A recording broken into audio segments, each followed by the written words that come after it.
శ్రీరాఘవం దశరథాత్మజమప్రమేయం ప్రతిజ్ఞాతశ్చ రామేణ వధ సంయతి రక్షసాం ఋషీణామగ్నికల్పానాం దండకారణ్యవాసినాం. యుద్ధంలో రాక్షసులను సమరిస్తాను అని అగ్నితో సమానమైన తేజస్సును కలిగి దండకారణ్యంలో నివసిస్తున్న మునులకు రాముడు మాట ఇచ్చాడని ఈ శ్లోకానికి అర్థం. విరాధుడు పరలోకానికి వెళుతూ, నువ్వు దేవేంద్రుడితో సమానమైన బలవంతుడివి, లోకనాథుడివి అన్నాడు. తన అపార తపఫలాన్ని స్వీకరించమని రాముణ్ణి కోరాడు కూడా.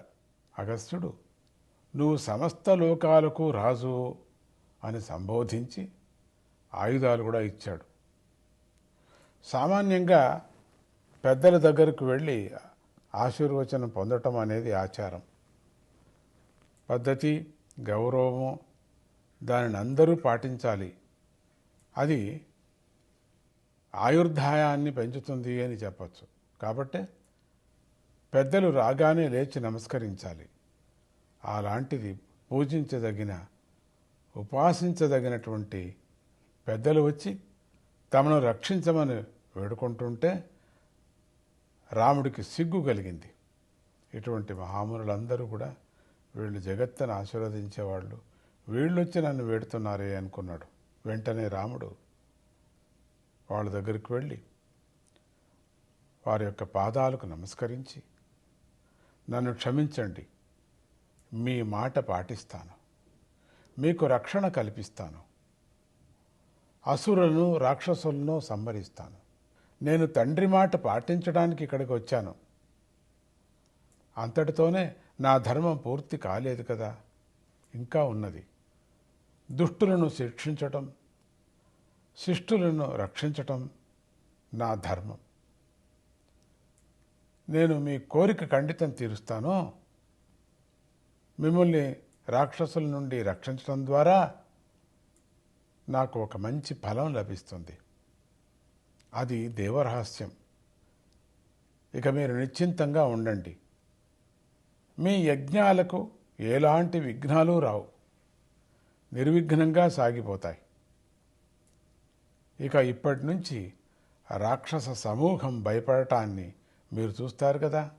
వారంతా చెల్లా చెదరై ప్రాణరక్షణ కోసం పరుగులు పెట్టాడని అది మీరందరూ గమనిస్తారు కదా, పరుగులు పెట్టారని అని శ్రీరాముడు గంభీరంగా ఇలా అన్నాడు. మహర్షులారా, ఇక నా వీర్యాన్ని, నా తమ్ముడి యొక్క పరాక్రమాన్ని మీరు చూస్తారు కదా. యుద్ధంలో రాక్షసులను సంహరిస్తాను అని మాట ఇచ్చాడు. తర్వాత రాముడు సీతాదేవికి గల ధర్మ సందేహాన్ని తీరుస్తూ, నేను మహర్షుల కోసం ప్రతిజ్ఞ చేశాను. నేను బ్రతికి ఉండగా నేను ప్రతిజ్ఞను తప్పను. నా సత్యవ్రతం నీకు తెలుసు. ప్రతిజ్ఞ నెరవేరుస్తాను. అందులోనూ విశేషించి బ్రహ్మవేత్తలైన మునులకు ఇచ్చినటువంటి మాటలను కూడా అసలే నేను తప్పను. వారు నన్ను యాచించకపోయినా నేను వారిని కాపాడుతాను.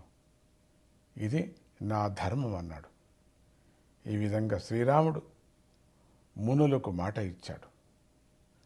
సీతాదేవికి తన మనసులోని మాటను చెప్పాడు కూడా. సీతాదేవి ఎన్నో సమస్యలు, ఎన్నో సందేహాలు అడుగుతూనే వచ్చింది. అసలు దండకారానికి వచ్చింది మనం ఖడ్గాలు పట్టుకోవటానికి అని కూడా అడిగినప్పుడు నేను ఖడ్గాలు పట్టుకోవటం, దుష్టుల్నంతా కూడా శిక్షించి శిష్టుల్ని రక్షించడానికి కోసమే నేను చేస్తూ ఉండేది.